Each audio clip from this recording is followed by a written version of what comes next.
Article 1 of the United States Constitution says that all legislative powers herein granted. This is very different from the wording of Article 2, which says the executive power shall be vested in a president, and Article 3, which says the judicial power shall be vested in one Supreme Court and such other courts as Congress may from time to time ordain and establish. Now, the policy-making institutions of government have several constitutional considerations: federalism, separation of powers with checks and balances, and the idea of enumerated powers. It is significant that the enumerated powers of Congress are both more extensive and more detailed than those of the President and or the Supreme Court.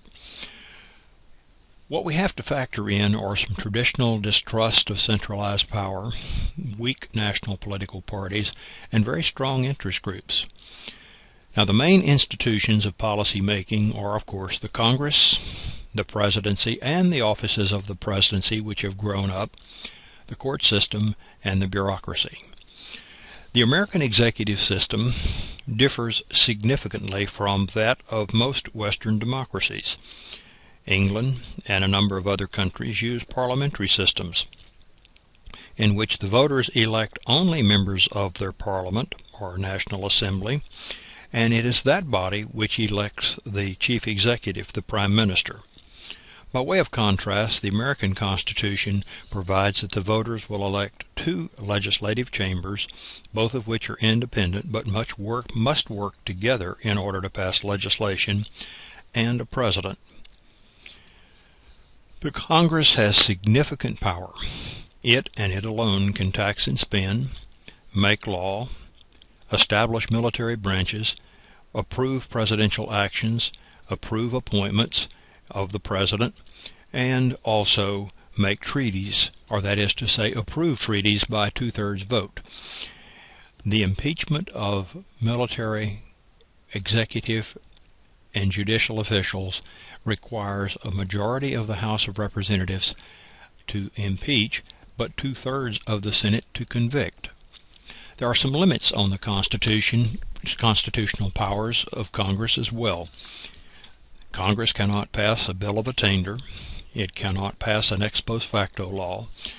Taxes must be applied evenly between the states. No appropriation can be made for a period of greater than 2 years. No title of nobility can be granted, and significantly, no member of Congress can hold an executive appointment. This is far a different situation than in England, where the Prime Minister generally is a member of Parliament. Now, the membership of Congress consists of a House and a Senate. The number of members in the House is established by Congressional Act. Now, what had traditionally happened as the population of the country grew, more representatives would be added, until eventually we got to the point where even the size of the new size of the House chamber was not going to be adequate for the new number of members that were going to need to be chosen. So in 1920, Congress created the Reapportionment Act, which provided a cap on the size of the House of Representatives of 435 members that would be allocated on the basis of population, provided that no state would receive less than one member, that this reapportionment would occur after each decennial or 10-year census, and the legislatures of the states would determine what the districts would look like. Now, that led to malapportionment, in which the districts were of unequal size in terms of population, and gerrymandering. Both of the terms are defined in your textbook, but let's hit them real quickly. In Texas, prior to 1964, the smallest House district had 200,000 people, but the largest House district next door to it had 800,000 people. The Supreme Court case of Baker versus Carr provided that this violated the 14th Amendment, and that henceforth districts would have to be approximately of the same population, drawing the lines in such a way as to advantage one group of folks over another group of folks, or to make it difficult for a particular group of people to be able to get an election, is called gerrymandering. If you want to, there's a very good definition of gerrymandering posted on Wikipedia. But one of the things that's interesting, if you look at the population in the Senate, remember every state has 2 senators, and we have 50 states, so there's 100 members of the Senate. The 10 most populated states have 54% of the population, but only 20% of the representation in the Senate, whereas the 10 least populated states have only 2.9% of the population, but 20% of the representation. It's kind of interesting to ask if the Great Compromise would be adopted today. What are the roles? Well, in the textbook we talk about the delegate, the trustee, and the politico view. Other books frequently mention an advocate view. The delegate represents the will of his district as best he can determine it. The trustee votes his own personal views on issues. The politico balances the interest of his constituents and their personal views, and the advocate pays close attention to the interest of groups or individuals who have helped them get elected. That's not listed in your current textbook, but it is in many of the studies of Constitution, many of the studies of congressmen. Now, when we look at the leadership of Congress, the English model, which is used in the Senate, has a nonpartisan selection and no significant legislative powers except the ability to break a tie. The partisan model evolved with the election of Henry Clay. He was elected by the majority party and plays a very strong role in the legislative activities. The power of the Speaker has varied over time, and if we had the time, and this were a course in it, we'd look at how this has grown and been revised over a period of time. In the House, the Speaker, selected by the majority party, presides. There is also a majority floor leader and assistant floor leaders who are called whips. A minority floor leader selected by the minority caucus or conference, minority whips, and then the ranking members. Much the same model in the Senate, except the President of the United States, who is nonpartisan, Vice President of the United States, President of the Senate, presides over the Senate. But since the Vice President generally has more important things to do than sit there and look bored most of the time, there is a President pro tem who is generally the member of the majority party with the most seniority in the Senate who fills this honorary position. It has no real power, but it is an honor. Majority floor leader who has the real power, and a minority floor leader. Majority whips, minority whips.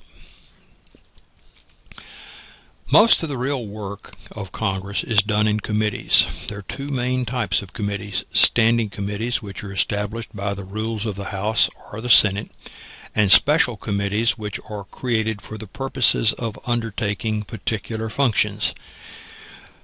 We normally think of the standing committees as, quote, the permanent committees of the House or Senate, and the special committees as temporary.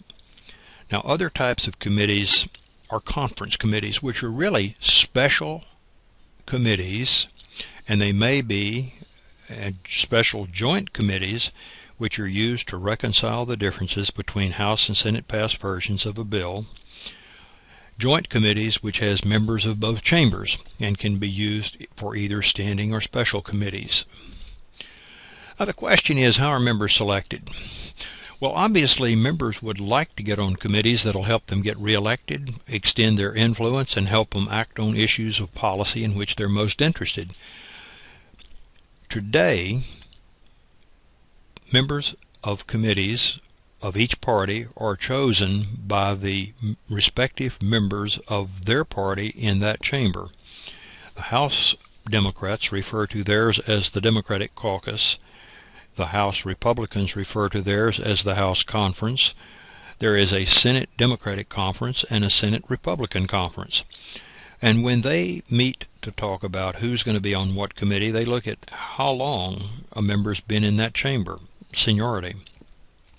What kind of ability they've shown is demonstrated by their past committee works, whether there's an opening on the committee, and very importantly, what their relationship happens to be to the party leadership. There are some informal organizations as well, where members of only one party are involved. The campaign committees designed to try to help both in the House and Senate for Republicans and Democrats increase their number so that they carry a majority. And then the Democratic and Republican caucuses or conferences. But there are some nonpartisan organizations in which there are members from both parties on issues and for regions of the country.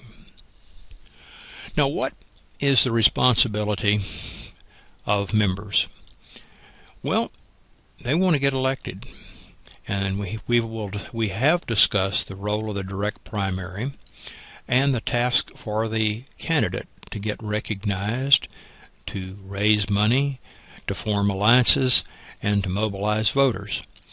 But there are also some non-legislative activities for members of Congress. They have to advertise. They have to make sure that the voters know who they are. They do this frequently by taking credit for projects. Now, sometimes those are projects that they've worked very hard for and deserve the credit, and sometimes they're taking credit where they're not really due the credit, but the press don't necessarily point that out. And then there is the taking positions to notify the public where they stand on particular issues. I hope this gives you a good feeling for the overall overview of what Congress does.